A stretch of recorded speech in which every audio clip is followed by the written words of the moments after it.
હવે આપણે ભ્રામરી પ્રાણાયામ કરીશું.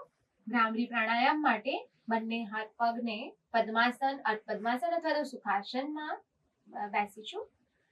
બંને હાથની મુદ્રા લઈશું. સન્મુખી મુદ્રા કહેવામાં આવે છે, જેમાં તમે ઇયર પ્લગને લોક કરીશું અંગૂઠાથી. પહેલી આંગળી આઈબ્રોઝની ઉપર, બીજી આંખના મૂળમાં, ત્રીજી નોસ્ટ્રિલ પાસે અને ચોથી લિપ્સ પાસે. જીભને આપણા અપર પેલેટ ઉપર લગાડી મોઢું બંધ રાખી 5 વખત શ્વાસ ભરવાનો અને છૂટતા શ્વાસે ઓમકારને મોઢું બંધ રાખીને બોલીશું. શરૂ કરીશું.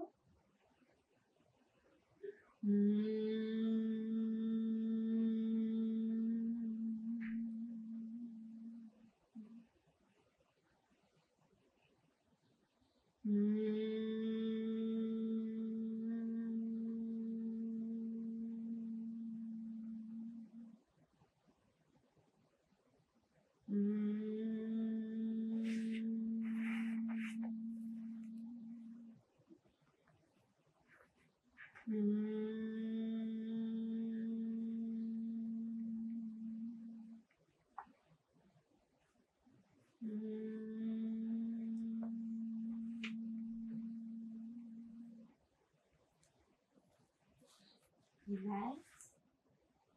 વાઇબ્રેશનનો અનુભવ.